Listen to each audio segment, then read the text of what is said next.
Good evening. The following presentation is brought to you in conjunction with the Deputy Nerd Multiverse Media, where we only wish to encourage you to constantly just enjoy life and enjoy professional wrestling. And simply, we want to say from the bottom of our hearts, always tuning in to our content anywhere, anytime, any channel. Thank you. We hope that you enjoyed tonight's stream, and we hope that you enjoyed tonight's edition of Simply Predicting.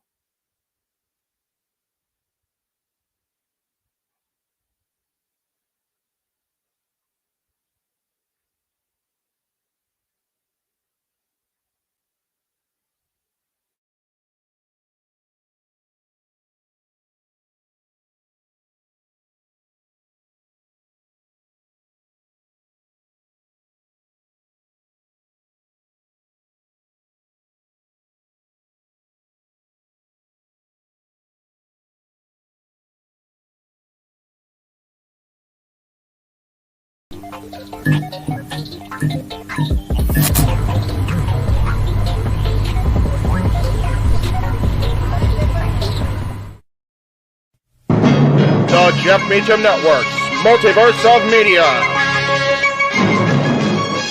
For over 15 years, the recognized symbol of excellence and the standard bearer in coverage of sports and entertainment.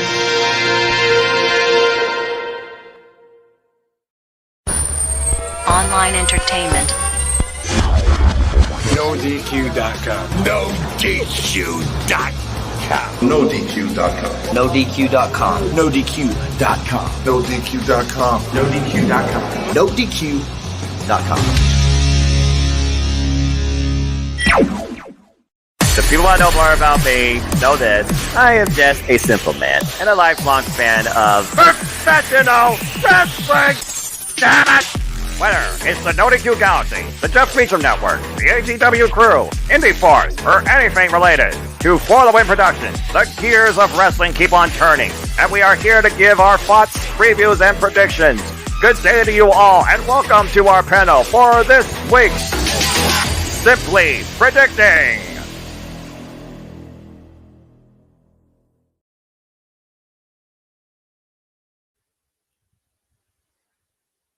On the eve prior to where Impact Wrestling celebrates a 1,000 episode milestone, it begins paving the road to Bound for Glory. We take a pit stop in White Plains, New York. We will see who will claim the ultimate in achievement, who will rise to the occasion, who will stand tall over a fallen opponent, and who will be declared the winner at Victory Road as we simply predict the next ImpactPlus monthly special. Welcome to Simply Predicting Victory Road.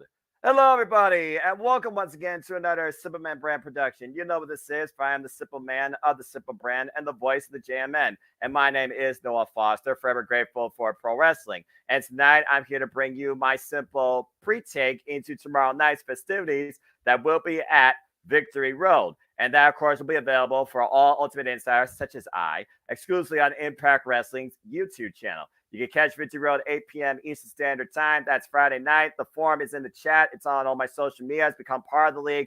Make your own impact today. And prior to that, of course, will be a 30-minute countdown that everyone can see for free, courtesy of Impact Wrestling's YouTube channel. So take a chance and check out the show. And for those that support me and, of course, Impact Wrestling, shout out to those in the chat, whether watching live or on demand. Please subscribe, comment, tell a friend. And, hey, go check out this guy. He's now on YouTube. The Rage of Wrestling, Walter Cruz. Appreciate you, brother. Doing well. Good to see you. And, yeah, can I get a yeah? And I'm not doing the dance unless there's a super chat. So, it's as simple as that. And if you want to dictate a conversation, super chat. It's as simple as that at Cassidy 18 Studios. Partner, of course, the Simple Man's brand, and also in conjunction of the Jeff Meacham Network Multiverse of Media. For I am not monetized, but I'm happy to extend a helping hand to my friend and lend my passion through this channel. So without further ado, as I bring you into tonight's match card too, let's get right into it. So as announced tonight on Impact Wrestling 999, we, of course, got a couple of one match announced particularly for the countdown, and a couple more matches announced for the main card. That brings this card right now up to 10 matches. Let's go ahead and start things off with the countdown that, again, you can watch for free on YouTube, as everybody's trying to get back in tag team title contention. as the former Impact World Tag Team Champions, the ABC, representing Bullet Club, of course, talking about Ace Austin and Chris Bay, who will be in action on Friday. They take on the duo of Brian Myers and Moose, the self-proclaimed most professional wrestling gods. That is a mouthful for a team name. I'm not sure how well that's going to go over on merchandise, but what do I know? I don't know a whole lot. So, simply put, these teams and every team right now in this extensive tag team division is trying to buy themselves for a Impact World Tag Team Championship match.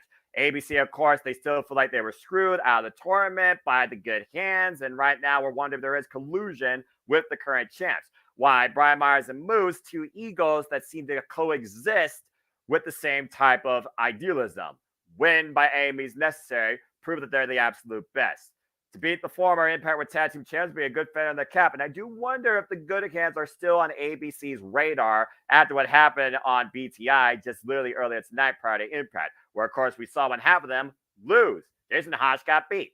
But I think the ABC are finally going to try and bounce back from this. And I think the good hands are going to have bigger fish to fry. So I think that, personally, ABC needs this win more. And while I do think we're going to be on a Neville crash course again for ABC versus good hands, ABC needs to get a win. They have not been on a strong streak since losing the titles and being screwed out of the tournament. So I'm going with ABC on this one. And already JJ is starting shenanigans. Damn it. If we get $50 in super chats, you know what? Fine. I'll match you and one up you. If we get $50 in super chats in total between tonight and by the end of tomorrow night, Jeff Dinner, wonderful me at live watching of that tomorrow, then I will do the Joya entrance. All right? So there you go. And you can put a pin in that, and you can friggin' clip that, and you can friggin' timestamp it. So there you go. If we get $50 in super chat between tonight and tomorrow, I'll do the Joya entrance. All right? Friggin' still my embarrassment. Anyway, let's go ahead and see what we got going on here. And shout out to those that have already, man, you guys did not waste any time starting to fill out this daggone form that I literally just prepared. Kudos to you, way to make your impact bright and early. Walter saying, Moose from champ to chump. He fell down a few pegs. I'm hoping he can find his way back up solo run again. ABC for me. There is that idea that I do think Moose is stronger as a solo competitor. I mean, heck, look what he did with Kevin Knight. Kevin Knight looks like an absolute star. He is a 5-tool athlete. I know I'm a common suppressed wrestling god, but I do think he has a good chance to try and call his shot. Again, at Bound for Glory. Of course, we'll talk more about that when we get to, of course, that premiere review. That's next month. Let's see who put in your predictions so far. Shout out to those that have already put them in, including that limited too. Walter, JJ, Jeff, Alistair, Charlene, Moshin, Shalaby, thank you. Dwayne Atkinson, Jerry Slaughter, and a guy named Bison. I don't think we're talking about the Ox. But that being said, you guys already know where I stand when it comes to tag team wrestling, who I believe in, and all I gotta do is say his name. But I'm going to say a different name. You think I'm rolling solo? No, I'm not, because all you got to do is say her name. The newest affiliate of the Championship Multiverse Media. So say her name and she appears.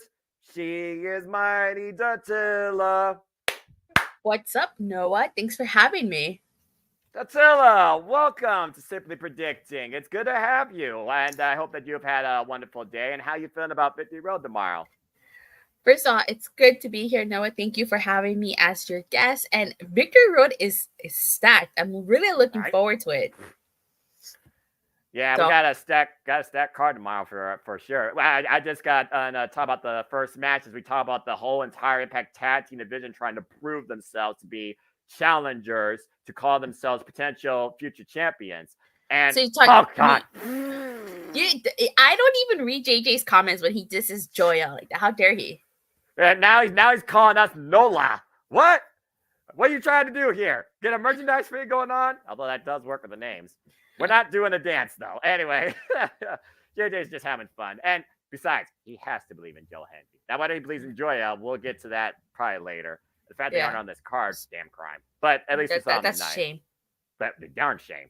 So what's your thoughts on this tag match? I mean, again, ABC, former Impact World Tag Champs, Moose, Brian Myers. We haven't seen much of them as a tag team standalone. They've been more part of multiple person pictures, whether it comes to 8-man or 10-man wars. So what's your take on this match? On the Rascals versus Motor City Machine Guns? No, the match that was announced on the countdown.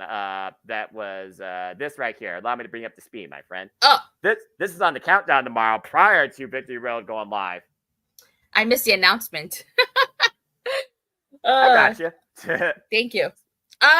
Well, the most impressive wrestling gods, I'm surprised so far that they've been able to team together, because we know Moose likes to backstab his partners. So that hasn't happened yet. As far as ABC, they're trying to work their way back to their tag titles. They were screwed out of their tag titles because of the Rascals here. So, you brought up, everybody wants to challenge for those tag titles. You had Joya, the All Night Draw, Sami Callihan and Rich Swann. Subculture wants a rematch. So stacked tag team division. Really happy with the tag team division. This is a huge contrast from when the Good Brothers were still on Impact. There was barely a tag team division. Let's see. Heath and Ronald for a short stint. You had them boys, the Briscoes, for a short stint. You had GOD Design. Yeah, that. There were a few, but yeah, it does feel like there is more depth now to the tag division than there has been lately. Yeah, definitely. I do agree with you. Yeah, so as we saw this, spoiler alerts for those that didn't watch Impact 99, good show. It was the all-night draw. That's going to take a moment for me to figure out. Rich Swann and Sami Callihan beating Subculture, very game tab out. And of course, Joya beat Champagne Singh and Shira. Shira. Yeah, Shira. Not to be confused with Mr. Anderson that got his name announced twice. Anderson. I missed that entrance. But anyway, I do think, though, the ABC need a bounce back here, though. So that's why I'm also going with them. And the majority of so far people that filled out the form, 9 people, but still, that's a start. They're also going with ABC. Basically 2-1 right now against Moose and Brian Myers. Yeah. All right. Well, yeah, as you know, or now know, they announced a few more matches. So this card in total right now has 10 matches. That's the only match they announced for the countdown. The rest were all announced for the main show. And since we're talking about tag team action, why don't we stick to that migraine? Because just announced tonight in Impact Wrestling, my favorite Knockouts tag team of all time, MK Ultra defend the Knockouts tag prize against the Shot Tourage, the Black Widow of the Knockouts division that could be your worst tag team partner ever. But when it comes to opportunity, she loves to take the spotlight any way she can. And so here we are. And until this stems up the fact that the Shot Tourage with Jay Fidel were able to eliminate the Knockouts tag champs, of course, in that 10 Knockouts Battle Royale. Now, I don't know about you, but MK Ultra are a tag threat of another level. I'm not talking about Jody Fred either. What's your take on this tag match for the titles? Well, first of all, really like MK Ultra. Love the storyline they did with MK Ultra. I feel like MK Ultra really haven't had a chance to do much. As you know, they did survive that stacked 4-way match. But aside from that, we haven't seen much of MK Ultra. I feel like we see more of Masha Samovich and Killer Kelly on singles competition than we have them as a tag team.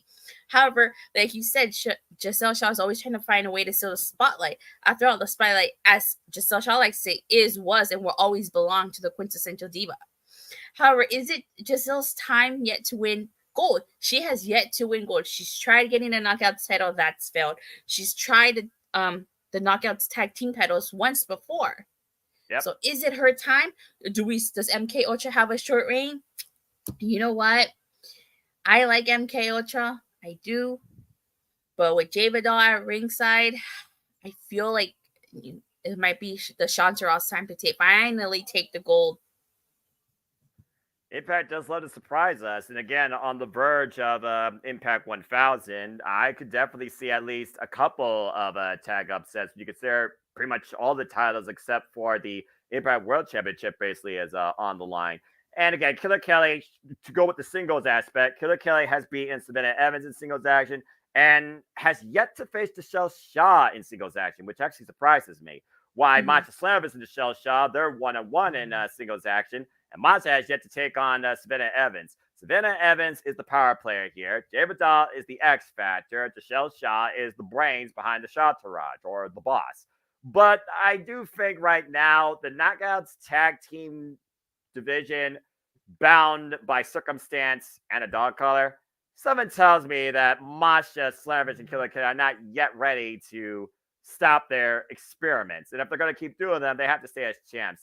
I do think right now there is still more of a mutual violent bond with MK Ultra. I think they're still going to leave with the tag straps. And Okay, 90%. I see your point. I Yeah. do see your point. You know, they did just win the Knockouts tag titles, and we do need kind of a lengthy reign to kind of, you know, keep the from palpitating the Knockouts tag titles, like unlike the WWE Women's Tag Team. You know, Well, I mean, you're not wrong. Burn it. You know, a bit of fire. but I just feel like, to me, like I get what you're saying, but to me, it's kind of like, how many more chances is Giselle Shaw gonna get before she finally wins gold? You know, I get True. it. I do. I would not surprise me if MK Ultra does walk out with those tag titles for everything that you said, but at the same time, I feel like there's also a slight possibility that the Shaw-Taraj might finally capture gold here. I could honestly see Jay Vidal being the X Factor and costing the team, and Michelle ejecting him, because I do think Michelle is due for a golden opportunity and capitalize on it. But I could see her actually being more of a singles champion. And considering what we're going to talk about here later, that very well could be your Bound for Glory program, because someone has to step up.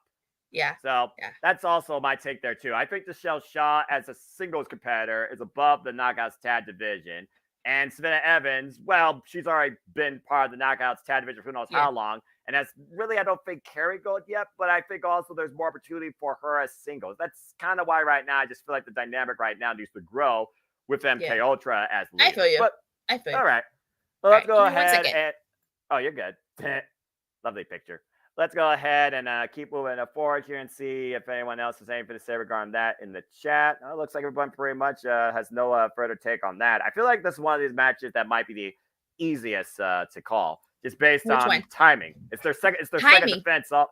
Timing. It's their second defense also since winning the titles. Because, like you said, their only defense was literally that fatal 4-way at Emergence, and they came out victorious. And I think Courtney Rush is still trying to figure out which way her neck goes after that freaking move. Jesus.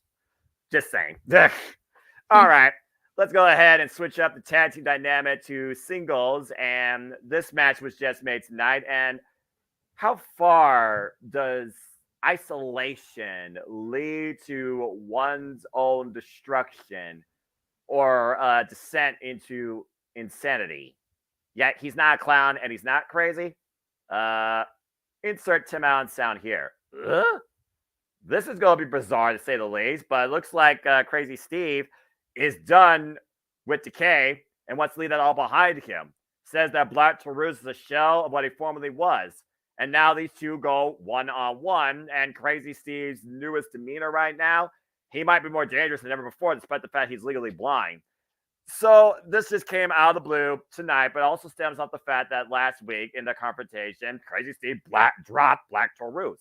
And Black Taurus right now has been one of those just kind of there all in the shuffle, but being part of Decay for the longest time, it feels like Decay has literally decayed away.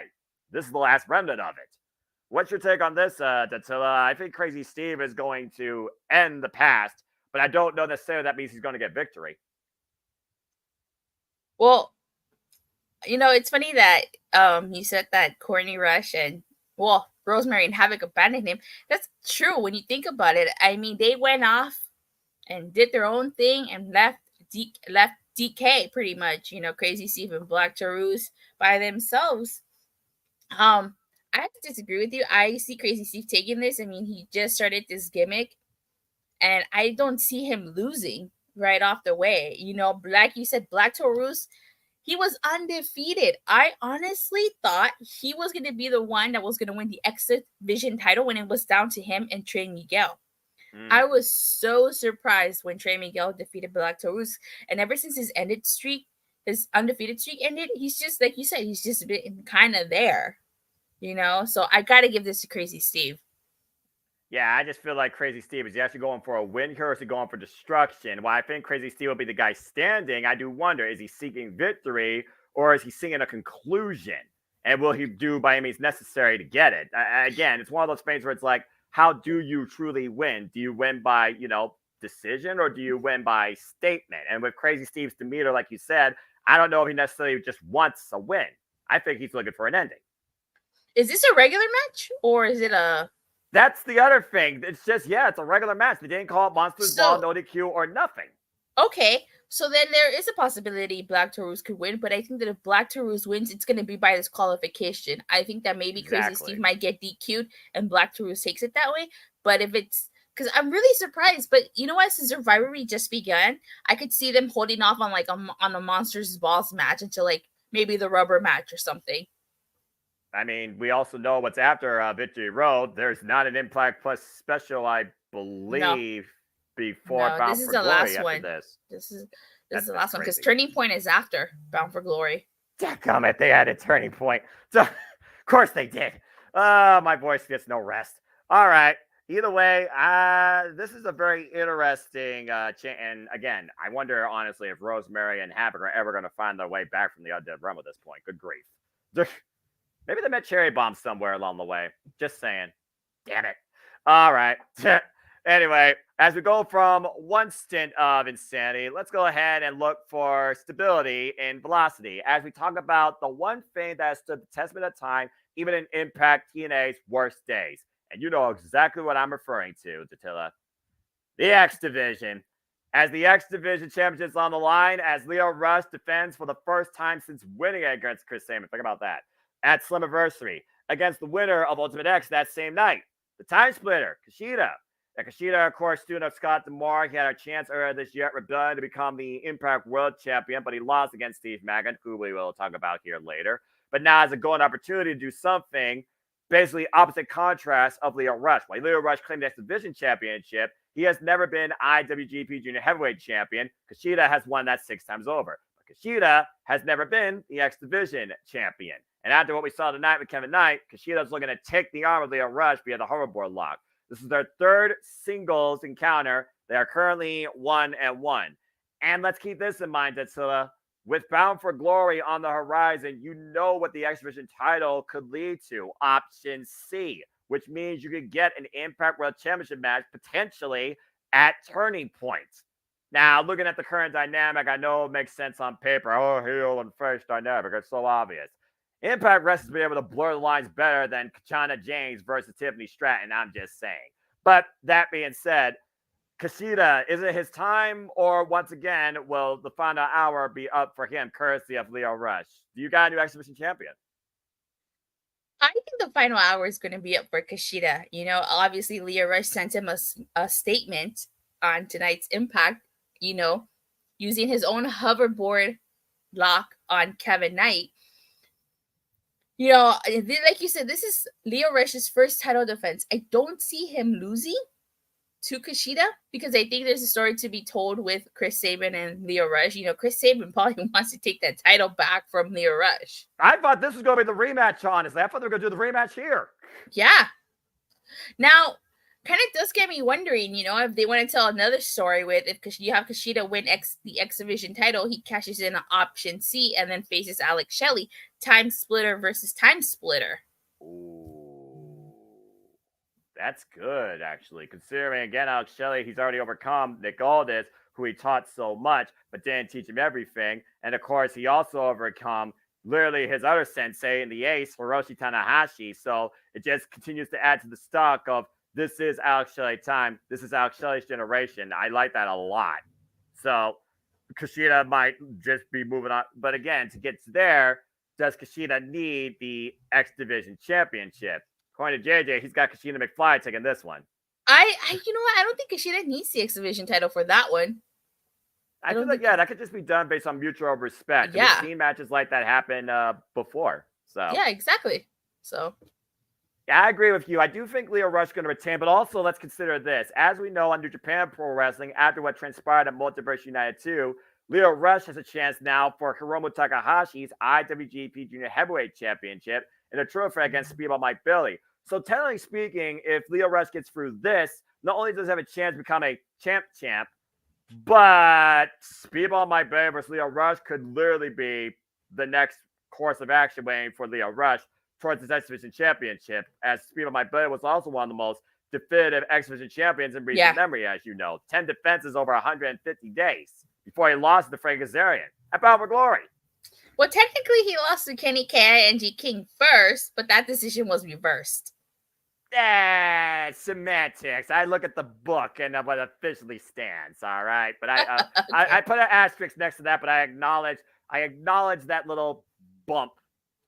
Either way, Kenny King, it doesn't matter now. He is the digital media champion. But is he going to still be digital media champion? Because at the end of the day, he's either going to keep a prize and send another man away for good. But this is Impact Wrestling. And Tommy Dreamer has been one of the mainstay names and locker room leaders respected as of lately. And now he puts it all on the line after being in this business for, freaking 34 years, Tatilla. Think about this. He started back in ECW, in the ECW arena back in 1992. And he's been all over the place. And yes, he's had the ups and the downs. He had the controversy. The man just lost his mother. He's at a very emotional state right now. And Kenny King right now, he's a guy that loves to prey on weakness. Of course, Kenny King is the Digital Media champion after stealing it from Joe Hendry. Damn it. And right now, he so far has one successful defense. I know everyone's disappointed, including you, against Johnny Swinger. Johnny Swinger came this close after a wake-up call. And the other thing you got to consider is Heath Slater. Will he once again come into play and do another wake-up call? But will he do it on behalf of Tommy Dreamer or himself? I don't know about you, but after what we saw now in Impact with the self face-to-face with Heath and Tommy Dreamer, I think Heath might cost Tommy Dreamer this match here. You know what? Like, I can honestly feel like I hate to say this, I really do, because I feel like Kenny K and G King deserves, not lengthy reign, but like, a bit of a long reign. Part of me kind of feels like Tommy Dreamer might win this, just because they feel like, with everything that he's gone through, they want to give him, one last moment. But like you said, Heath warned Tommy Dreamer not to put his career on the line because so many people need him. So I don't know. Heel turn for Heath if he costs Tommy Dreamer his career. Eesh. Well, he definitely would get heat, to say the least. Mm-hmm. And of course, Kenny King, he's going to have Sheldon Jean in his corner. That's a perfect inlet for Heath to come into play based on shenanigans. So exactly. So you know what? I'm just gonna stick to Kenny K and G King. Man, I feel like Kenny right now, with the fact this is his only accolade he's done since being part of Impact Wrestling. This guy's a former multiple-time X Division champion. Put that in perspective. Yeah. Let's see what he could do with this. Why one shout out to James Hebert says that he didn't live up to his potential. He very might be right. Maybe being Digital Media champion could actually give the man some credibility in his current run. And JD the man tricked Johnny Swinger into facing him. I still don't know how that happened. My brain hurts. JD says, I got Kenny retained that he could have his glorious send-off. Impact went foul. The send-up address for Tommy Dreamer. Yeah. That quote the Raven, nevermore. The Raven shows up. Oh, speaking of which, geez, he must be reading my mind. Any chance for Raven run? And he did go to the hall. I mean, Raven dropped Tommy Dreamer with a DDT. Nothing's out of possibility at this point with those two. But seriously, do we want to see Raven versus Tommy Dreamer? This day and age? Just saying. Just saying. Majority of people, by the way, believe Kenny King is going to retain as well. And more people also agree as well about Leo Rush. So, but this is weird how this match does have that interesting polar dynamic where it very well could change, but doesn't need to. I don't think it needs to. No, I don't think so either. And that's what's kind of throwing me off. So again, I guess we'll see soon enough. All right.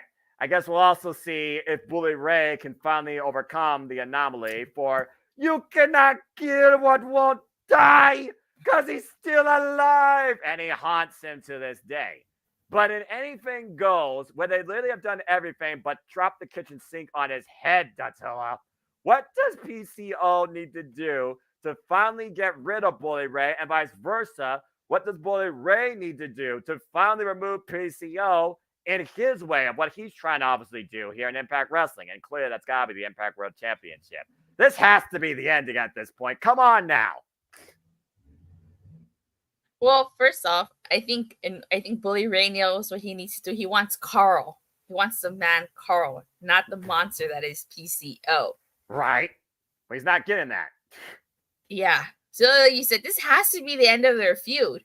This has to be. With Team 3D teaming up at Impact 1000, and then the news breaking earlier today that the Dudley Boys signed some type of legend deals with WWE. Oh God, I think PCO wins this. What about you? Or are you thinking Bully Ray? It's one of those things where Bully Ray has been part of Impact Wrestling for a good part of this year, almost all of it practically. Mm-hmm. And yes, he had the Impact World Championship opportunity at Hard to Kill against Josh Alexander in that ridiculous opener. Of course, he did win the Call Your Shot gauntlet last year at Bound for Glory. Bound for Glory would be 1 year that Bully Ray would basically have been part of Impact Wrestling. I think he's run his course here, and why he has been, I'll even say it, an integral character into helping guide some of Impact Wrestling. You think about the Good Hands. You think about the War with Tommy Dreamer. You think about the personal issues with Scott D'Amore, who's now back to presidency. Had one last big moment in Canada, eh? So I think, put PCO over. Bully Ray and Devon, they go do their Legends thing in WWE. JJ brings up a good point. I was just thinking that, but he beat me to it. What did he do? Anything goes match. Devon interferes and hit a free team. Tag team match at Impact 1000. Team 3D versus PCO. And unless they get Joseph Parks back as a biz for one night only, I don't know who could tag alongside PCO. Yeah, me neither. 3D. But I like that idea a lot. And yeah. That's another good point, because as we know, Impact 1000, which we will cover next week on the Championship Multiverse of Media, is literally this Saturday live, of course, in New York. And I know it's going to be a stellar show. We'll talk more about that here later. But yeah, honestly, the events that transpire at Victory Road could literally lead into what could happen at Impact 1000 and set up Impact 1001. But because correct me if I'm mistaken, they have not announced Team 3D's opponents. They just said Team 3D is going to reunite. So maybe JJ is onto something. He might be, but keep on Mister, I don't watch Impact Wrestling. Hey, he tries and he keeps up. Okay. Yeah, but you're still fair in your assessment. God bless you, JJ. We love you. But yeah, it's one of those things, though. PCO at this point, give the man a target. He yells his name, and somehow he does not die. He wins in the end. You figure about what happened with Alicia Edwards and Eddie Edwards. We'll talk about here later. Now, Bully Ray. And to me, it just screams another target because they poured Barry acid down the man's throat and lit him on fire. You got to give a man a win after that if he's still alive. I'm just saying. Kayfabe or not. All right. What is Hey, thank you, Swerve Show. Appreciate you. Please give it a thumbs up, folks. All right. So we'll see if PCO is buried 6 feet under with the kitchen sink or the rebel of the Statue of Liberty that might have been chipped off these years. I don't know. This is a losing battle for me for Bully Ray. I think PCO is going to win. I don't think this is a battle Bully Ray can win personally. I don't. Oh, yeah. All right. Let's go ahead and move on from there to, I would say these are the biggest 4 matches on this card here. Let's see here. And JJ, just a quick point. Just because I don't watch doesn't mean that I don't know what the matches are for the pay-per-view. After all, I probably know it's he is indeed. Oh, okay. He is? I didn't know that. Okay. Oh, yeah. I put up the leaderboard, and to be fair, I give credit where credit's due. The man is doing very well, and I'm very proud. And speaking of the Impact League, shout out to everybody that's been playing along, because as you know, I host leagues and all things wrestling, including Impact Wrestling. Check this out, Dattila. This is the top of the top, most impactful in my Impact League, led currently by Ashley, that's awesome. Followed by Jocelyn, Rob King, me, King Kieta, David Gonzalez, Christopher Rotz, my horsemen of predictions are all up there. And JJ's kind of right there in the middle, but he's doing fairly well. Nice. That's awesome. And shout out to Kimberly that joined this year, too. And again, this goes all the way to the end of the year. I guess Turning Point's probably there. Well, no, it was the primary if Overdrive was the final event. Just putting it out there, because Overdrive was the final event last year, I believe. And as Over My Night Myra Force's favorite watch-along producer, I try to stay up with all matches will occur during our watch-alongs. Okay. That's fair. Okay, that's fair. Yeah. Yeah. To Chumba Wumba. We're not tub thumping. I get knocked down, but get back up again. You're never going to keep me down. That's the story. That's the story of PCO. That's the song of PCO. That Yeah. should be his theme. Yeah. I'm sorry. All right. I'm having fun here. Okay, speaking of having fun, I mean, they're having their fun, but I think most people disagree with it because literally they are the definition of shenanigans. And I do wonder, after Impact gave out their top 10, quote unquote, Impact Wrestling matches of all time, you saw what was number one, Godzilla. It was Beer Money versus the Moisture Machine Guns. And what happened during that match? They won the TNA World Tag Team Championships. So, is number 4 on the horizon for the most impactful tag team of all time. Because he's not defending the Impact World title. Chris Saban's not going after the X-Division title. The Moisture Machine Guns are trying to restore honor and integrity to the Impact World Tag Team Championships. And keep in mind, following this, Trey Miguel is facing Alex Shelley for the Impact World Championship at Impact 1000. Toledo represent. What's been your take on the Rascals since their return to Impact Wrestling and the fact that they are the Impact World Tag Team Champions for the first time under their group demeanor? But again, the Moisture Machine Guns, Dattila, they are the definition of tag team champions in Impact Wrestling history. I'm going to say this. I think the Rascals take it, but it's not going to be a clean finish. That's for sure. I think there's going to be some shenanigans. I think someone's going to get, sprayed in the eyes with a certain spray can. Not only that, but, listening to the Rascals and the Good Hands talk on tonight's episode of Impact kind of alludes to ABC's point. Right? ABC has said that, or accuses the Rascals of hiring the Good Hands. So I definitely do think the Rascals are taking this, but it's not going to be a clean victory. Collusion. I sense collusion. Okay, Raidwall. Yeah, but look, we don't know for sure if anything's signed. But John Schneider was like, "We're getting a tag team title shot, right? Like, we deserve those tag team title shots, right?" I mean, there's a promise that might have been, potentially put out on the table. Zachary Wentz said it's in everyone's best interest for them to remain champions. That should tell you all you need to know. Well, quote unquote, all right. The subtitles didn't have it, quote unquote, and we still don't know for sure if they're going to play on their behalf. Because Trey Miguel's just spraying you in the eyes with that spray paint, isn't he? I mean, I'm from Toledo, so maybe I'm being a little bit biased here, just saying, born and raised. But look, all I'm going to say is this. ABC, Good Hands, Joya, Rich Swann, Sami Callihan, Subculture. They all have the same common interest. They want to be the Impact World Tag Team Champions. So if you can get on the champions' good side, then maybe they'll put something into Santino Marella to maybe give you a better opportunity to challenge for them first. But I do agree with you, regardless of collision. Oh, wait, that's the other company. Botch. But I'm sure we're going to have collision of tag teams because what the heck happened at freaking Emergence? And I still can't believe that happened. I do agree with you. I do think the Rascals are going to retain. JJ and Swerve apparently agree. Rascals retain due to miscommunication within the Moisture Machine Gun. Whoa. Shelley and Salmon for the Impact World Championship at Bound for Glory. Well, that's a different dynamic right there, too. Those two one-on-one. But wouldn't that be more so like an end game, I would think, for Alex Shelley's reign? Because at the end of the day, who truly is the better gun? Just saying. Machine Gun versus Machine Gun? I suspected that since Alex Shelley won that title. Right? Yeah. You were talking about earlier, blurring the line between heel and face dynamic. We were talking about that. If the biggest pay-per-view is Bound for Glory, that might be the biggest match they book all year. Just saying.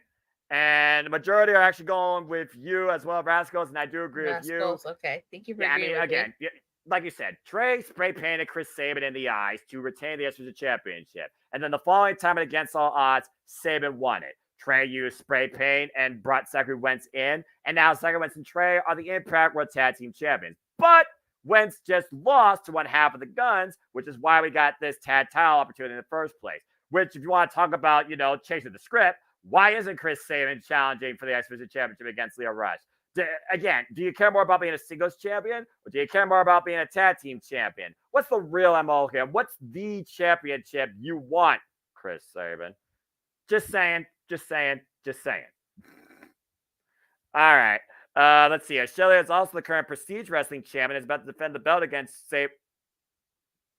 Days of things to come at their next show. Oh, prestigious. Okay. And to be fair, you know as well as I do, since paparazzi and they used to go their own separate ways too, it would not be the first time that Chris Sabin and Alex Shelley faced each other one-on-one.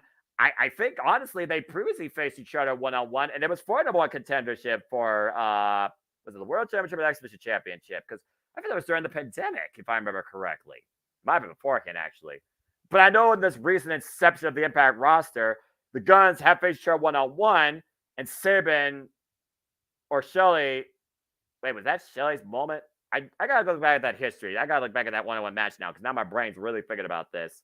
And that might affect my It's all prediction. that spray paint that Trey Miguel's just spraying you with. That's clouding that's affecting your brain. Hey. I'm no graffiti artist, all right? And I definitely ain't been to no treehouse. But anyway, either way, conspiracy theory aside, Jesse Ventura, secret agent, 007, we all still believe the Rascals are going to retain, so at least we're going to agree on that. We'll talk more about the actual result and the cooperation, sportsmanship, or lack thereof, after the match ends. All right? All right, well, that was fun. Let's go ahead and move on from there to, I love this Knockouts division. I will say it until I am green spray paint in the face, or should I say red. Impact Wrestling has the best booked, respected, quantity and quantity, depth, not name stardom, women's wrestling division in the industry. Damn it, but I digress.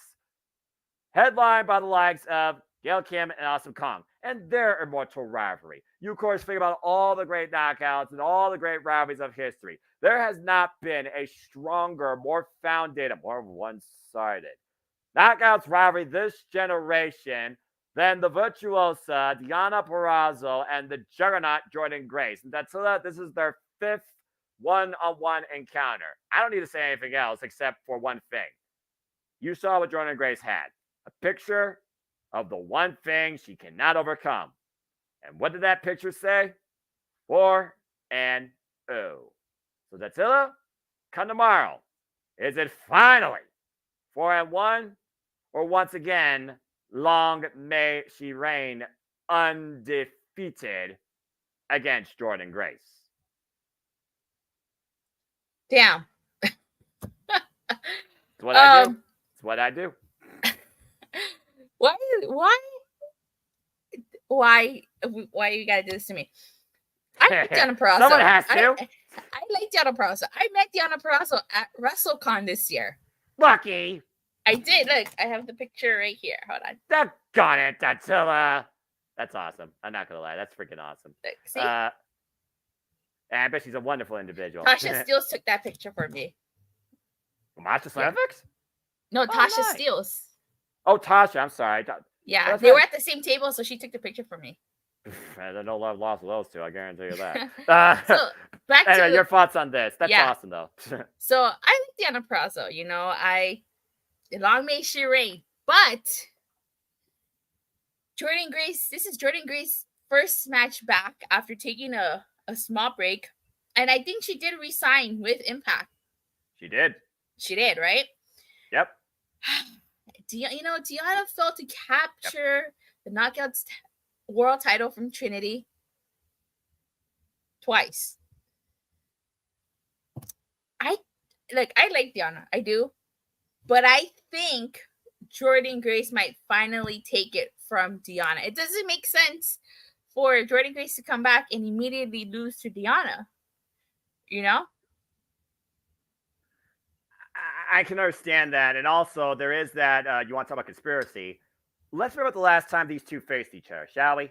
It was Under Siege this year where Deonna Purrazzo defended the Knockouts World Championship after winning it while it was vacated at Rebellion against Jordynne Grace. It was truly all or nothing for the Juggernaut. because if Jordynne Grace lost that match, which he did, she would not get another chance at that title as long as Jordynne Grace was champion. You fast forward, and now you have someone new holding the belt, meaning that stipulation no longer is in play. I do wonder, did Jordynne Grace truly just fought behind the scenes, waiting, biding her time? Not necessarily the right amount, but the right moment. Because did you notice when they said Jordynne Grace is back and coming back to the Knockouts? It was prior to Deonna Purrazzo and Trinity and Deonna Purrazzo's emergence rematch, Knockouts World Championship main event.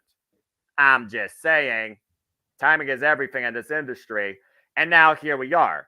And why on paper? It does seem obvious that, okay, she resigned. Jordynne Grace should win this, right? The fifth time around. What if she doesn't win it? She's still going to go after the Knockouts World Championship. But what if it's not enough that you can't beat Deonna? What if it's that lingering factor that Deonna might still be around, and as long as she's there, you may never become champion again because you can't surpass her? Maybe this is the moment that Jordynne Grace goes heel. And instead of beating the Virtuosa again and losing, she breaks her, tries to write her off. We get an injury angle. We turn this rivalry in a whole different direction, but you still have Jordynne Grace with a clear path to maybe go after the Knockouts World Championship. But see, the thing is, if Jordynne Grace is gonna challenge Trinity for that Knockouts title, wouldn't it make more sense if she beats Deonna? It would, but then again, the challenger that we're going to talk about here currently for the title, she won a 10-woman battle royal. When was the last time? We're not even gonna we're going to talk entertain that idea here. We're going to talk about that because I just want to say this. That was lazy. All right, that was lazy. We're going to talk about that, but I'm just saying we have seen circumstances where a champion has been forced their own hand, hubris, by a challenger. And let's not forget when Trinity first showed up in Chicago, two people confronted her, Deonna and Jordynne Grace. She's already been one of them twice via submission. She's never faced the other one yet. And I just feel like right now, Deonna Purrazzo, she is the standard. She is the main event. She is the face of the Knockouts division this generation. Long may she reign. She's done absolutely everything. And look, like I said, I like Deonna Purrazzo, but I feel like maybe her losing can kind of add to a storyline for her. Right. She loses too much. Maybe she takes a break and comes back. 3 losses in a row. Right? That's what I'm saying. Like, she already lost to Trinity twice. And not only did she lose to Trinity twice, she tapped out twice to Trinity. The only 2 submissions. And then to lose to Jordynne Grace, someone that she's always beaten, that was going to do something to Deonna. As much as I like Deonna, that's why I got to go with Jordynne Grace here. Especially if she's going to be the next in line to challenge Trinity. Got to have her win. I don't see her challenging Trinity only if she's going to lose to Deonna. Yeah, I do wonder what heat Jordynne Grace is going to get if she beats the Virtuosa, because but I also have noticed a bit of a mixed reaction lately for the Virtuosa as well. But then again, when you're that good, hey, you're going to have your critics. I understand what you're saying, but hey, that's part of the reason why Impact Wrestling is so fun and polarizing. Yeah. I'm still standing by the Virtuosa because long may she reign. So we'll see what happens. And I would not be upset if Deonna Purrazzo wins. That's another thing. I wouldn't either. I like when wrestling is not so one-dimensional, where the opposite result in context makes sense for something else to develop. And that's the case here. Chris, good to see you again, man. Take care of yourself. Yay! Now, if only I could convince JJ to believe in Joe Henry or in Joya. Joya, got it.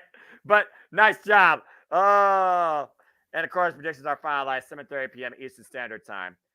And right now, you are with the majority in the poll. It looks like it's 6-4 right now in favor of the Juggernaut against the Virtuosa. So I guess. Damn! Imagine if Deonna actually does beat Jordynne Grace. JJ's gonna. I'm gonna pop. Yes, I'm gonna pop. Be like, ha! That's what you get for betting against the Virtuosa. Long may she reign. Yes, that's a picture of her holding the knockout. Honestly, you know why I say Deonna should disappear for a bit? Because I want her to show up in New Japan, in Stardom, and attack Julia and give me that Yes. New Japan Strong Julia versus Diana. She Yes. didn't beat her at Multiverse. Yes, again, she did not pin her. Look, Diana Purrazzo has already made the Knockouts World Championship 3 times over. Even then, with this win, doesn't mean she has to go after the title immediately. But once again, she showcases her presence. She owns her spot. But you're right. For the longest time, I've been saying it. I need to see Julia's beautiful insanity versus the Virtuosa's technical prowess. That one-on-one needs to happen. Now, there's 2 spots that can happen. If they can make it happen Bound for Glory, that's the best bet for Impact Wrestling, especially getting Will Ospreay. Just saying, another Brit, even though Julia is British, Italian, Japanese. That's a whole different story. Or you do it at Stardom's biggest pay-per-view of the year, Dream Queendom. And that is prior to Wrestle Kingdom. That show closes out the year for Stardom.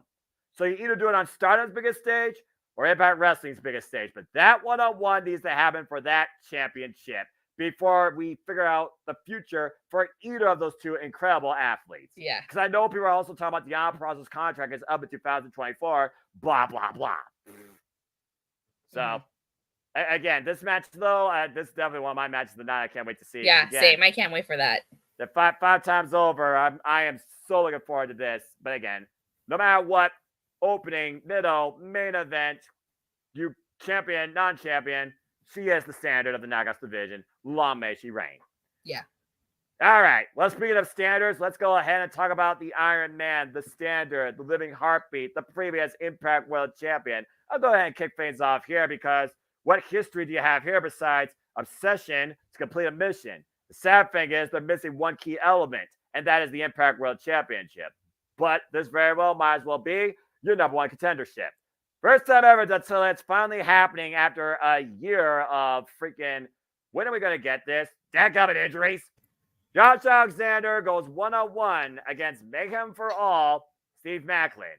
And to think, before tonight on Impact 999, Steve Maclin and Josh Alexander have not had physical contact in the ring with each other. I still can't believe that. So, again, we talk about Alex Shelley. You talk about Chris Sabin. Yet talk about Kushida.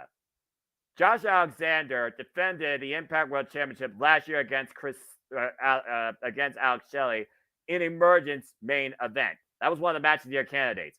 Alex Shelley lost. That is a win that Alex Shelley hasn't gotten back yet either. Steve Maclin, he lost the title to Alex Shelley and lost in his rematch and got injured in the Down Under tour. For me, it feels like this should go to Josh Alexander, but the subtleness of the surgically repaired arm makes me think that it could go the other way. And Maclin did just come back. Mayhem for All, what if he can't put Mayhem out in his first target? Tag him back or fall short? I'm a little bit torn on this, but honestly, I look at Bound for Glory. I think one of these 2 might literally challenge Alex Shelley for the title at this point. I can't believe how many challengers there are for a freaking World Championship. Imagine that crazy concept. But that being said, Godzilla, what do you think about this first time ever one-on-one encounter? Again, this was Steve Maclin's obsession for a year. So he's got Josh Alexander better than anybody. And he knows Josh Alexander is coming in here with a prone injury. Well, first off, this was supposed to be Rebellion's main event. Unfortunately, Right. Josh Alexander got injured, and we were robbed of this match. I see this going either way.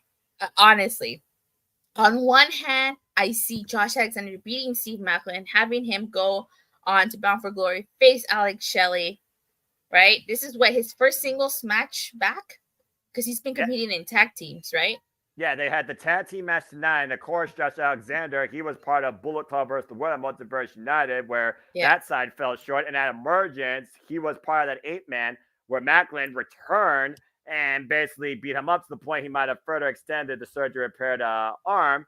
And Josh Alexander lost that match, and Alex Shelley walked down on him, and he got speared by Moose. And as far as JJ's comment for the other match, yes, give me that match at Wrestle Kingdom to call, please. Just saying. Anyway, continue. So on one hand, I do see, okay, this is Josh's first singles match. I could see him getting the victory and moving on to face Alex Shelley. However, because I do think I would want Steve Maclin to win the Call Your Shot Gauntlet at Bound for Glory. Honestly, I would want him to win that. Nothing to think about. However, on the other hand, I can't see Steve Maclin winning because, like you said, Josh Alexander was injured. He could possibly target that injury. But not only that, I feel like doing Josh versus Shelly is too soon, extended. Kind of like Bound for Glory 2021, but the opposite. You know how when Moose robbed Josh Alexander of his moment? The same night. Yeah. And it was like a 6 month before he got that opportunity. I'm not saying it has to be another 6 months before Josh gets his rematch, Right. but maybe it doesn't happen at Bound for Glory just yet. Maybe it happens at Hard to Kill. So that's why I kind of do see Steve Maclin winning there, but this match is really hard to call because I don't know what direction they're going.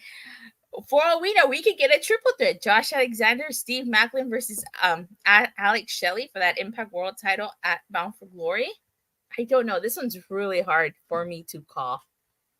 Yeah, and again, the fact that, the Impact roster, you even said, you got the Call Your Shot gauntlet, which men and women, knockouts and male wrestlers, of course, all take part in, and anybody who wins that can call their shot anytime for any championship Impact Wrestling. But also, just to add a little bit more fuel to the fire, let's also keep this in mind, Attila. At Impact 1000, it's feast or fired. And you know what one of those briefcases will contain: an Impact World Championship opportunity. So those that are willing to put their career on the line could very well find a chance at the Impact World Championship through this circumstance. But I still hate the fact that somebody could also get fired from this too, because I don't really see a lot of bad notes in the Impact roster, if you know what I mean. Mm-hmm. So, again, and we don't know the field for that either. So, it is one of those things where right now, in their first ever one-on-one encounter, you do wonder who needs the victory more. Maclin, who suddenly came back and has been obsessing over this for a year, or Josh Alexander, who came back, some would say, rather prematurely or too quickly or way faster than expected, because I thought he was going to be out for the rest of the year. I really thought he was going to be out Yeah, for the me rest of the too. year. I thought he was going to be out for the rest of the year. I saw him coming back, maybe at Bound for Glory or at Hard to Kill. I did not think he was going to come back so soon. No. So that took me a whole by surprise as well. This is one of those matches where honestly these two might just beat the tar out of each other, and it might end in no contest because there just might be that bad blood, that intensity, that just, moniker to prove that you are the best and should be the face of Impact Wrestling, with or without the World Championship. And truth be told, I'm sure the World Championship is still on their minds because it should be. Duh. But yeah, now that I think about Josh Alexander and the talking about that injury might have been exploited, and this is Steve Maclin's first bid singles, and it's the first time I want to encounter, you kind of just flip a coin and hope for the best. But I think I'm going to hold out because I do think there's a bigger story with Josh Alexander and Alex Shelley stewing, and to start moving that, especially after I already started moving that Emergence when that walk away by Alex Shelley, that I do wonder if Alex Shelley might exhibit some rather desperate or envious or rather sneaky paparazzi mannerisms. All eyes on me. I'm the champion. I'm going to do what I have to hold on to this. I'm beyond you. Time's passed you by. I feel like there's just a subtleness right now in Josh Alexander and Alex Shelley stemming off of this. And I honestly could see Josh Alexander being screwed here. But not to say about Shelley, because we know he's going to be challenging, of course, for the Impact World Tag Team Championship. Shelley's got a lot of his mind, too. So I honestly wonder, again, whose agenda right now is at the forefront? And where's Shelley's head at? But I do think Josh Alexander kind of needs this. But based on Maclin's hot temper, I can see it ending in DQ. It's going to be a hell of a fight, though. It is. I will say this. If Josh Alexander wins this match, please let Steve Maclin go on to win the Call Your Shot gauntlet. Tag and bag him, man and woman. And mayhem for all. Yeah, including Killer Kelly, which I'm sure she will welcome. Yeah. Yeah. All right. Well, I know that, again, the Impact World Championship isn't on the line, but hey, the Knockouts World Championship is on the line. It's the first time I want to encounter, so I chose it as the last match to call because I do think it's a very unique opportunity considering Alicia Edwards has been part of Impact Wrestling since 2017 and has never had an Impact World Championship opportunity. Just saying. And Trinity, hey, she put Mr. Alicia in place before he put her through the table. I think we all know how it's going to end, but I don't think that's what this is about. This is Alicia Edwards' biggest chance to show us what she's made of, and that she's more than just Eddie Edwards' wife. So let's go ahead and slowly talk about this and criticize how we got here. Because believe it or not, the Knockouts... Yeah, come on, you knew we were going to talk about this. Because the Knockouts World Champions is on the line as Trinity have 2 successful wins of the Virtuoso Deonna Purrazzo via submission. I still can't believe I said that sentence. Defends the gold for the first time ever against Alicia Edwards. Now, simply put, as I said earlier, for those that don't know, Alicia Edwards won this opportunity. Who am I kidding? Sneaked this opportunity by outsmarting, if you want to call it that, 9 knockouts in a 10 knockout over the top rope battle royale, and became the #1 contender. Just like that. That being said, Jordynne Grace is back. I'm not going to say anything else. Trinity's retaining. It's as simple as that. And not to mention the fact that she made this personal with one Tracy Brooks and Frank Kazarian, who, might I add, will face each other in mixed tag team action at Impact 1000. And I don't think it's pretty hard to guess who's going to be the winner of that there either. Although I would like to see Tara. I'm just saying, please, Tara, show up in that 10 knockouts. But anyway, back to this as far as the knockouts title goes. For what Trinity chose to do, to come from WWE and choose Impact Wrestling for the best in competition, mad respect. And she has truly proven her worth to be the leader of the Knockouts division in such a short period of time. I don't see that ending anytime soon as long as she's got the Canadian flag in her hair. But we're not in Canada anymore, so I'm curious what glow she brings to New York. Either way, Trinity retains. But that being said, Dattila, your thoughts on this entire match setup and what you think might be ahead for the champion, and honestly, how should we get the next #1 contender? Well, now you've said it all. I try. No, JJ! That JJ! No! Don't get me started here. Anyway, continue, Dattila. Obviously, this is going to be a decisive finish for Trinity. I don't think there's any question about that at all. I hope not. It's a decisive finish. I sometimes I do wonder though if maybe like with Eddie Edwards, probably Eddie Edwards is gonna be at ringside. Yeah. He might do some shenanigans here, and I could see Frankie Kazarian coming out, taking him out, leaving poor little Alicia Edwards alone. You know? Right. So you gotta hand it to Alicia. She outsmarted 9 other knockouts to get this opportunity. Well, when you're trained by, get this, the it factor of Impact Wrestling, Bobby Roode, you know a thing or two about how to be selfish to get what you want. Mm-hmm. I'm just saying. And as far as Trinity's next opponent, like I said earlier, I think it's going to be the returning Jordynne Grace.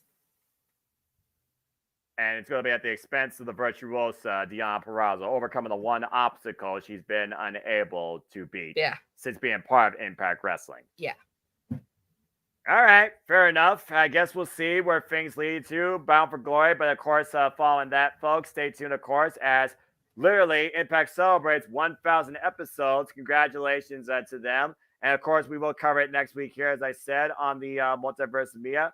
I can't wait to literally talk about this show, my favorite moments, and everything that, has led us to here. And, again, I do think Impact 1000 is going to lend a lot towards Bound for Glory, and also some definitive conclusions. Again, Dattila, as you know, we're going to have Ultimate X. We have no idea what the field's going to comprise of. I wonder if there's going to be any, surprise, classic names from the past that might show up. We got Jake Something versus Dirty Dangle and Alpha Bravo in the corner. This is as bizarre as the name Jake Something. As I alluded to, we got the mixed tag of couples with Frank Kazarian, the OG knockout Tracy Brooks, one manager for one Bobby Roode, for those that remember. Taking on Ride or Die couple, Eddie Edwards and Alicia Edwards. Feast or Fire, somebody's getting a pink slip and somebody's getting an Impact World Championship opportunity. Good luck to the Impact roster. We got Team 3D back in tag team action after freaking 7 years. And again, you might have called out one of their opponents, but the other one, your guess is as good as mine on that one. Even then, we might be completely off.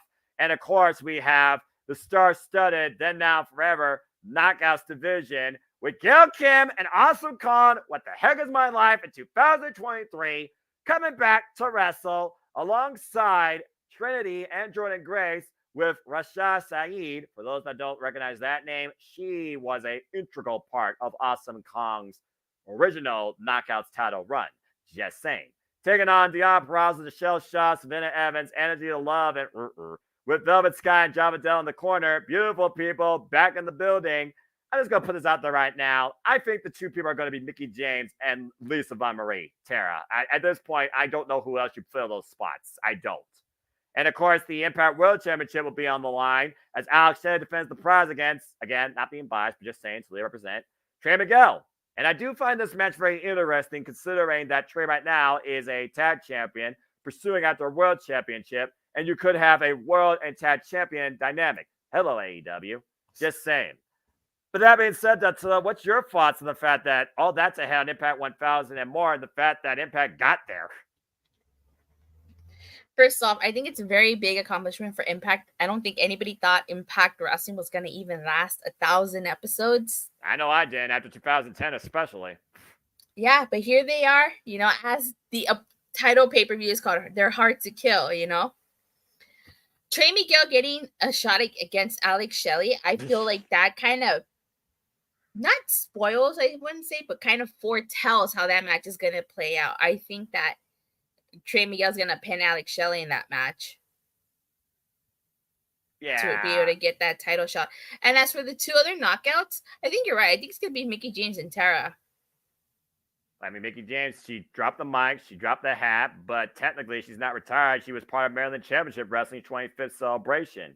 And while Deanna Peraza says nobody's virtuoso twice, since you want to talk about asterisk things, Mickie James did beat Deanna Peraza twice. Yeah. What is it about former WWE talent being the virtuosa? Come on now. I'm starting to see conspiracy theory here in the Knockouts division. By the way, JJ, here's the thing. Ding. In the Knockouts division, when you're presented an opportunity, you get a chance to shine and show what you're made of. Alicia Edwards is put up or shut up. Result may seem obvious, but I think performance is going to be the eye-opener, especially because many people have held Alicia Edwards a locker room leader. Again, she's been part of the Knockouts division since 2017. I don't think it's going to be a squash match. No, I don't think so either. I think it's going to be a decisive match, but I don't think it's going to be a squash match. I could see it going at least, maybe 5 to 10 minutes at least. I don't think it goes past 10 minutes, but I don't think it's going to be, entrance music here, entrance music, starstruck, we're done type of thing. I do think, you know what I think? You'll understand this, but I don't know if they haven't watched Impact. I think this is gonna be forgive me for saying this, but I think this is gonna be a Johnny Swinger situation when Johnny Swinger fought Kenny K. No, hold on, let me explain. You're fine. I know you're laughing. Just the name. I'm sorry. Go ahead. When he fought Kenny K.I.N.G. King, he took Kenny K.I.N.G. King to the limit. Like, nobody thought that Swinger was gonna pull all those moves out. And he surprised us all. And I think it's going to be like that. I think that everybody's expecting this to be like, oh, it's just Alicia Edwards. But like you said, I think she might surprise us all. Again, it's her first ever Knockouts World Championship opportunity. You only get one chance to make a good first impression. And the fact, again, she's been part of this division now for freaking 6 years. About time you give her something, I guess, for her hard work. And again, Trinity still very young to the division. Alicia Edwards, veteran of the division, further than Deanna Peraza. So that just adds more to Trinity also when it comes to her respect for the knockouts and her stock. So I think it's a good idea that they're doing this. And with Bound for Glory potentially being, like you said, Jordan Grace versus Trinity, Alex Shelley versus insert name here, it's going to be a very interesting pay-per-view. Oh, and let's not forget, Will Ospreay will be there too. I wonder what Will Ospreay's going to be doing at Bound for Glory. I guess we'll get a clearer picture after Victory Road. I mean, heck, they had Sonata face Jake something in a freaking exhibition. Didn't even defend the championship. Maybe Will Ospreay will actually defend the IWGP United Kingdom Championship, especially with the UK tour coming up as well. So, it's weird right now where we are in the fall season for the wrestling industry. But I do know one thing. Victory Road is going to be quite interesting, leading Impact 1000. And I do think both those shows are going to literally build the roadmap to at least, I feel like, the main event matches and maybe a grudge or two at Bound for Glory. But I am looking forward to this show. Let's see. Me too. Yeah, you're good. Let's see Sorry, what I people was are muted. saying here. Josh and Maclin will be a DQ finish. Someone just put a comment there in the chat. And then someone asked, where's Joe Hendry? Well, That's what I'm wondering. Yeah, I don't know. Where is Joe Hendry? He's right here on screen, but he's not on this show. What the heck, Impact Wrestling? Seriously. I don't know. And Joya right now are 2-0 as a tag team, officially. Well, So, commentary said 3-0, so with the victory over Champagne and Shira, it would be 4-0. oh, okay, yeah, that's fair. Oh, to be fair, tag team standalone is 2. Tag team dynamic with triple threats with the other 2 wins. Okay, you're right. So we'll count that as 4-0. Either way, hey, we're all in on Joya, and that's what matters. So, No, we're not all in on Joya. JJ isn't all in on Joya. He'll learn. He will. He'll believe I'm in sure he will. and Sure Joya he one will. day. Yeah, exactly. When they come to Impact World Tag Champs, and I know that's going to happen. I believe in it. Just like Me I still too. believe it. Just like I still believe in Joe Hendry. I believe in Joe Henry. The gimmick is so damn brilliant. But I digress. And speaking of digressing, I think that concludes this City Predicting session. So I think we'll leave y'all with that. Thank you for tuning in. Again, folks, if you haven't taken a chance, don't sleep on Impact Wrestling. Check out the countdown. It's $10 to watch this as part of an Ultimate Insider. It's $1 to watch Impact Wrestling Weekly commercial free on YouTube. You think about what you can actually buy for $1 anymore. There you go. You can buy I got it. You can buy 2 small bag of chips, 2 for $1. Okay, maybe it's some carryouts, but I got carryouts now that I only can do that for 1 bag of chips, and I think it's ridiculous. Not that I'm trying to make this political. But that being said, again, folks, thank you for tuning in to that City Predicting. We hope you enjoyed the conversation. We hope you enjoy our talk, our Taking Impact Wrestling. We look very forward to Impact 1000. Again, congrats to everybody, top, down, all around, and the fans too, like us, that made this possible for Impact to reach this incredible milestone. They are truly the legend that could, and that little engine is going stronger than ever, in my opinion, with a better looking roster. Did you talk about that? Where Paul Mead said Allen Angel's open challenge? What? Allen Angel's, he's doing an open challenge. Oh, Allen Angels is doing an open challenge? Well, he's trying to prove that he's celestial, but they didn't talk about that in Impact Wrestling, so I didn't add it. And at this point, Allen Angels versus insert name here. I mean, if it's an open challenge, they're going to obviously give him the win. So, I mean, at this point, Allen Angels, who's he going to face? Johnny Swinger, Ziggy Dice. Oh, wait, Ziggy Dice is no longer part of the company. I'm just saying. Kevin Knight actually would be a good match now that I figure about it. They probably, add some more thought to Kevin Knight, but yeah. I feel like if this is an open challenge, it might be someone outside of the company coming in. I see. So Allen Angels does the job. I don't know. We'll have to wait and see. But as you were saying? No, you're fine. I mean, at this point, I like that, but they're tag team dynamic. They're not going to do that. Damn it. Yeah. I wish. That'd be fun. But yeah, at this point, Allen Angel's trying to find himself to be celestial. What's he trying to be? Matt Sydal without the third eye? What does celestial mean? What? I'm just saying. Again, we'll wait and see. Hey, Speedball Mike Bill and him had a great opening during the countdown. So, I mean, Speedball is not even on this card. So, I mean, again, but that's have to wait and see. But again, thank you, folks, for tuning in. I'm going to leave the forum as it is because I got stuff to figure out tomorrow, and I'm not going to overwhelm people, especially the 10 of you that's already put it in. Again, folks, get that predictions in. They'll be finalized 7:30 p.m. Eastern Standard Time ahead of our call on the Jimmy Dart Multiple Media live watch events, and appreciate that, Swerve.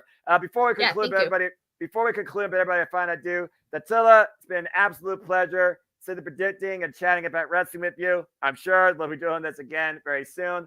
And anything you want to promote, where can people find you? Already got your YouTube channel up, obviously. Yeah. Check out my YouTube channel, Rangers of Wrestling. I cover both wrestling and Power Rangers. My Power Month did not go as planned, but I did at least do 3 videos for Power Month. I unboxed the Black and Gold Dino Megazord. I ranked all the Power Ranger themes from Mighty Morphin 2, Dino Fury from my least favorite to my most favorite. I also talked about the anniversary specials. too. So you want to check that out, feel free. I cover Raw, SmackDown, Dynamite, Rampage, sometimes Collision, And people call and me crazy.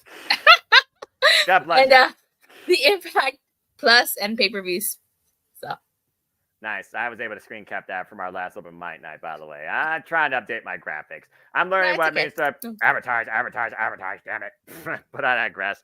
And again, speaking of advertising, on behalf of me, JJ, Datilla, everybody in the multiverse media, just thank you. Seriously, folks. Thank you for being a part of our ride in content creativity, expressive passion, doggone karaoke singing, and so much more too. We truly appreciate all of you. Please stay tuned for the open mic night season premiere. That will be regular time weekly this Saturday night, 11 p.m. Eastern Standard Time, hosted by the Renegade JJ Williams. If you didn't check out the last episode, check it out where we finally closed the book and talked everything when it came to CM Punk versus the world as we try to all move forward. And stay tuned this Saturday for a Simple Take Super Show where me and JJ will look back at Payback, All Out, and All In a single session. That will be far more entertaining than a regular episode of Monday Night Raw. I said what I said. Please follow the Renegade at Cassidy 18 Studios with far less advertising, by the way, too. And there will be no Cinnamon Toast Crunch. Please follow the Renegade Cassidy 18 Studios on all the social medias. Become a member today. Check out his recent content, his recent reviews. Check out the next matches that we'll call. Hopefully that don't involve Karen and Jeff Jarrett. Dang it. But I digress. God, I still block. Screw that witch. I'm not trying to go there, but I mean, I'm just saying what I'm saying. So stay tuned for more on that. Please, again, follow my friends in the ATW family. Shout out to the ATW crew on the Twitter and our social media platforms. We just did another impromptu. We'll be done with those for now. We're going to take a break until Wrestle Dream. We'll see what happens before or after that show. And maybe that's how they finally put together freaking Stardom and together under AEW or bring Impact in the fold. Just saying. Follow my friend Mary Jan, her wrestling journey, where she continues to prove that Jade is worth more than gold. Follow W Spark every week. Courtesy of Victor Productions as Owen Finch keeps it electrifying and will keep the weekly conversation going on. If you want to follow me, find me on the social medias, on Twitter, and on YouTube at Foster1916 for all things wrestling. And of course, community tabs where you can give your simple assessment, keep up with forums, prediction leagues, and other stuff too, just like my Twitter. Because again, what am I but a simple man and a lifelong fan of professional wrestling? Damn it! But I digress, as I only wish to encourage and remind you that there are no winners, there are no losers, there are no betters. Just fans with opinions for this passion we all share. At the end of the day, folks, support one another, respect each other, protect your mentality too, treasure your families, and just enjoy life and enjoy professional wrestling. It truly is as simple as that. But with that being said, thank you so much once again to all of you who tuned in. Please subscribe, comment, and tell a friend. Hit the bell to know the video goes live or on demand on this channel, the Tilla channel, or any of the channels here across the Jumping Generic Multiverse of Media. Hit the subscribe button. I assure you our creative passion, content, our humor, our takes are not letting up on this industry, especially anytime soon. But that's all I got to say for now. So if you haven't already, check out Impact Wrestling. Check out some old content. Celebrate the fact that this company is reaching episode 1000. And I can't wait to see what they got in store for the next 1000 shows. But Victory Road comes first, and I'm looking forward to doing that. It's going to be a lot of fun. Well, aren't we calling the show tomorrow? Apparently, we are. Wow, yes.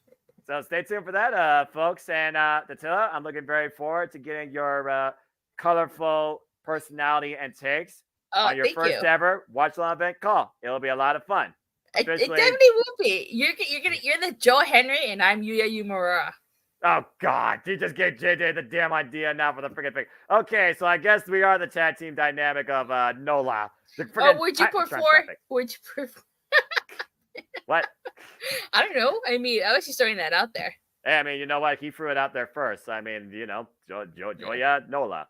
So y'all can put the Nolas in the chat if you're down with that. So I guess we will see you tomorrow night for Impact Wrestling Victory Road. So until then, as I finally leave us here to get some Z's, make a positive impact in life and have a good night. This has been the predicting Victory Road. Let's power it down.